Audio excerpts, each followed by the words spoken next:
네, 안녕하세요. 저는 시중은행에서 대출 업무를 담당하고 있는 자칭 코로나 소상공인 대책 본부장 우빈아빠입니다. 자, 오늘 영상 시작하기 전에 여러분들 설 명절 잘 보내셨나요? 아마 많은 소상공인 분들이 제대로 못 쉬셨을 것 같습니다. 연휴 시작하기 전에 제가 기사 하나를 봤는데 자영업자 77%가 명절 때 못 쉰다. 왜냐면 조금이라도 더 벌어야 되니까 이렇게 답변을 했다는 기사를 본 적이 있는데요. 제가 이전에 한번 말씀드린 적이 있는데 저희 부모님도 서울에서 장사를 하고 계십니다. 조그맣게 그냥 식당 하고 계신데 저희 부모님도 이번 명절 때 하루도 못 쉬었습니다. 가뜩이나 장사 한 데서 죽겠는데 그나마 명절 때 문을 열어놓으면 한두 명이라도 오지 않겠냐 이렇게 생각을 하시고 하루도 못 쉬셨는데, 저희 엄마 보면 손님 없어서 계속 놀고 있다가 배달의 민족 주문 들어오면 그 소리 나잖아요. 띠링 하는 배달의 그 민족 소리 들리면 주문. 굉장히 좋아하시던데, 아마 여러분들도 저희 부모님과 비슷한 상황이지 않았을까 하는 생각이 듭니다. 서론이 좀 길어졌는데요. 아무튼 여러분들 건강 챙기시고 돈은 좀 나중에 벌면 됩니다. 나중에 벌면 되는데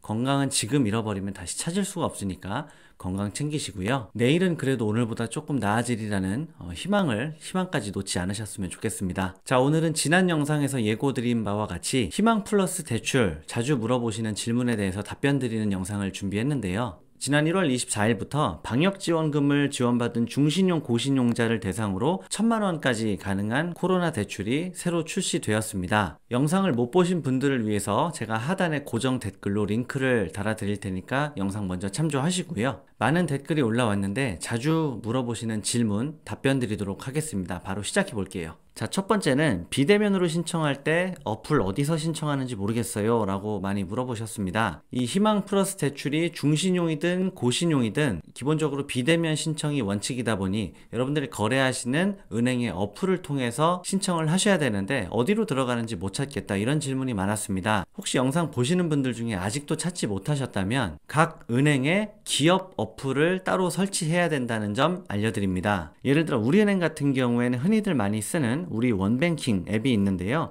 개인 사업자와 법인을 위한 우리 원 기업 어플이 따로 있습니다. 여기서 신청을 하셔야 되고요. 하나 더 보여드리면 하나은행도 하나 원큐 앱이 있고, 이건 개인 뱅킹용이고 하나 원큐 기업 앱이 있거든요. 여기서 신청을 하셔야 됩니다. 자, 두 번째는 중복대출 문의가 역시 많았습니다. 댓글 하나 읽어드리면 우빈 아버님 답변 꼭 부탁드려요. 항상 감사드립니다. 저는 기존에 코로나 소상공인 대출이 꽤 있고 또 지난달 12월 25일에 스마트 특례 보증 2천만원 받았는데 또 신청 가능할까요? 자, 이런 식으로 중복대출 문의가 많은데요. 이거 하나만 기억하시면 될 것 같아요. 지난 11월 29일부터 접수받았던 일상회복 특별융자, 자, 이 상품이나 코로나19 피해 저신용 소상공인 희망대출, 희망대출이 저신용, 중신용, 고신용 이렇게 세 가지로 나눠져 있는데 저신용 대출을 먼저 출발을 했거든요. 그러니까 요 두 가지만 받지 않으셨으면 나머지는 다 중복해서 신청해도 된다 보시면 됩니다. 뭐 서울시 사무대출을 받았건 최근에 다른 보증서 대출을 받았던 간에 1, 2차 코로나 대출을 받았던 간에 저 두 가지 일상회복 특별융자, 저신용 희망대출 요 두 가지만 아니면 나머지는 받았어도 다 가능하다. 가능하다는 의미가 신청 접수가 가능하다는 거지 무조건 대출이 된다 이런 의미는 아닙니다. 자, 세 번째, 다음 질문 가보면 이 대출도 중간 폐업 시 일시 상환해야 되나요? 라는 질문을 많이 해주셨는데요. 이 질문에 대한 대답은 중신용 대출이냐 고신용 대출이냐에 따라서 좀 다릅니다. 중신용 대출은 지역신용보증재단의 보증서를 담보로 해서 대출이 나가는데요. 보증서 나간 대출은 이전에도 제가 한번 영상을 올린 적이 있는데, 보증서 나간 대출은 정상적으로 상환하신다면 폐업하셔도 보증서 만기일까지 대출을 쓰셔도 괜찮습니다. 하지만 고신용 대출, 이게 문제인데요. 고신용 대출은 말 그대로 보증서나 어떤 담보 없이 신용으로 은행에서 사업자 대출이 나간 부분이기 때문에 폐업할 경우에는 사업자가 더 이상 아니잖아요. 대출 자격 유지가 안 됩니다. 물론 중신용 대출도 사업자 대출이긴 하지만, 그래서 이런 코로나 상황이 아니었다면 보증서 받은 대출도 원래는 상환을 해야 돼요. 하지만 코로나 특별기간 동안 유예기간을 준 거라고 보시면 되고요. 하지만 고신용자 대출을 신용으로 받으신 경우에는 폐업할 경우에 대출을 상환하거나 아니면 개인 대출로 전환해서 바꾸셔야 됩니다. 자, 네 번째 질문은 방금 말씀드린 대환대출 관련인데요. 읽어볼게요. 대환 목적이면 비대면이 아니라고 하시는데 운전자금으로 비대면 받고 직접 대환하는 거랑 무슨 차이가 있을까요? 자, 여러분들 이 질문 이해 가셨나요? 이 희망 플러스 대출이 추가 운전자금으로 받을 경우에는 비대면 접수가 원칙이고 기존 대출을 없애기 위한, 기존 대출을 엎어버리기 위한 대환 대출을 신청할 경우에는 대면 접수가 원칙인데요. 근데 이분 말대로 대환 대출 말고 그냥 추가 운전자금으로 받아서 기존 대출을 갚아버리면 똑같지 않냐, 이 말씀을 하신 건데 아주 좋은 질문입니다. 이 부분 답변 드릴게요. 자, 대출의 목적이 내가 비싼 금리 대출을 바꾸기 위해서 신청하시는 거라면 추가 운전자금보다는 대환 대출로 신청을 하시는 게 대출 심사 통과 확률이 훨씬 높아집니다. 자, 왜냐면 대환대출은 여러분들이 가지고 계신 총 부채의 크기가 늘어나지는 않죠. 눈치채셨나요? 자, A라는 사람이 있고 B라는 사람 두 사람이 있는데 다른 조건은 다 똑같고요.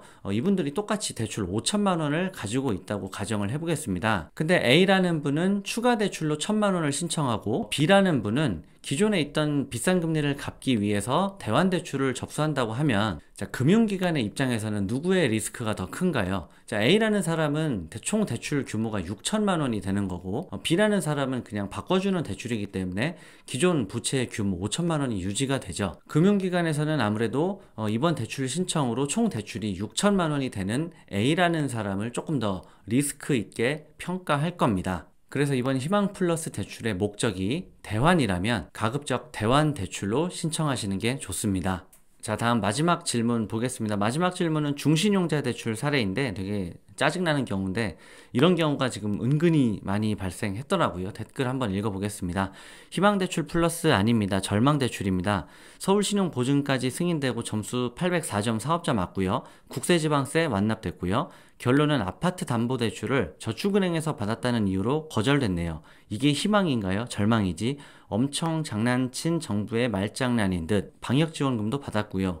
라고 해서 좀 열받아서 올려주셨는데요. 저도 처음에 아파트 담보대출을 저축은행에서 받았다는 이유로 거절됐다라고 해서 좀 이상해서 다시 여쭤봤습니다. 보증서까지 발급되었는데 정말 사유가 그것인가요? 은행 담당자한테 확실히 물어보시고 답글 주세요.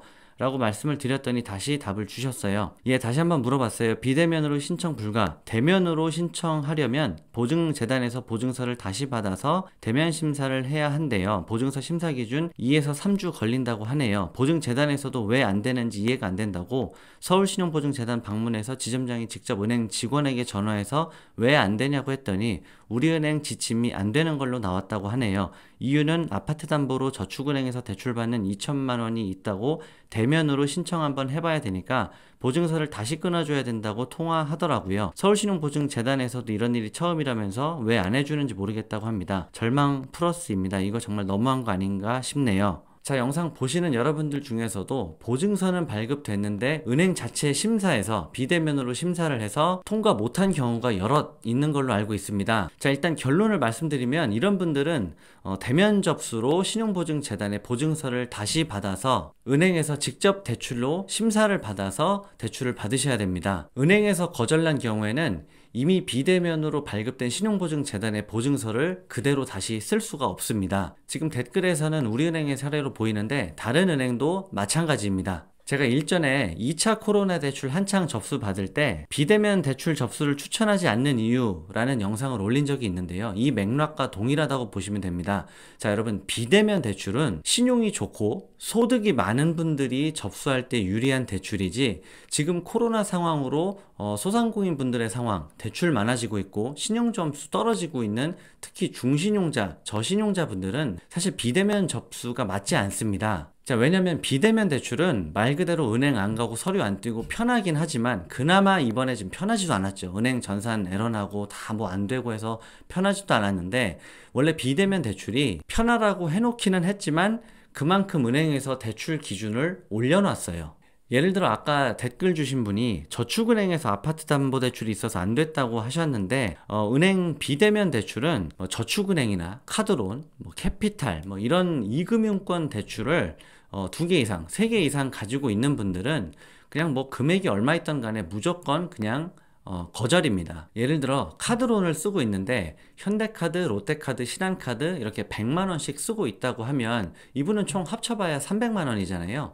이분이 비대면 대출 접수하잖아요. 바로 거절입니다. 지금 은행에서 하고 있는 비대면 대출 시스템이 좀 그렇게 정교하지 않습니다. 그리고 한 명 한 명 개인 사업자 분들이 가지고 있는 특수한 요인을 다 반영할 수가 없어요. 그래서 이런 분들이 은행에 대면 접수하면 당연히 통과가 되겠죠. 보증서 나왔고, 그리고 아까 댓글 주신 분 같은 경우에는 저축은행에서 받긴 했지만 아파트 담보대출이면 담보대출이잖아요. 이런 분들은 그냥 대면 접수하시면 통과됩니다. 그래서 이분처럼 보증서까지 발급됐으면 그 보증서로 최소한 은행에 대면 접수를 할 수 있도록 해야 되는데, 지금 현재 시스템에서는 제가 신용보증재단하고 은행하고 확인을 해봤는데 그게 또 안 된다고 합니다. 이 희망플러스 대출이라는 게 사실 정부 주도하에 급하게 만든 대출이다 보니 사실 좀 문제가 많습니다. 그래서 처음부터 다시 대면 접수로 보증서 발급부터 해야 되는 게 현재 상황인 건 어쩔 수 없고, 댓글 주신 분 같은 경우에는 대면으로 접수할 경우에는 아까 말씀드렸다시피 통과될 수 있는 확률이 훨씬 높으니까 번거롭고 힘드시겠지만 본인께서 잘 판단하셔서 진행하시라 말씀드리고 싶습니다. 자, 여러분, 오늘 내용은 여기까지입니다. 꼴랑 1000만원 밖에 안 되는 상품인데 말도 많고 탈도 많은데요. 희망 플러스 대출이 아니라 희망 고문 대출이라고 여러분들 부르시는 거 다 알고 있습니다. 전산 에러나고 어플 안 되고 오부제 기다려야 되고 홈택스 어떻게 하는지 모르겠고 어디로 들어가는지 모르겠고 여러분들의 분노 얼마나 우라통이 치밀어 올랐을까 하는 생각이 드는데 제 개인이 어떻게 해드릴 수 없다라는 게 안타까울 따름입니다. 다음번에 더 좋은 상품이 나오면 빨리 여러분들께 안내 드리겠다는 무책임한 말씀을 드리면서 오늘은 여기서 마무리하겠습니다. 오늘도 긴 영상 시청해 주셔서 감사합니다. 수고하셨습니다.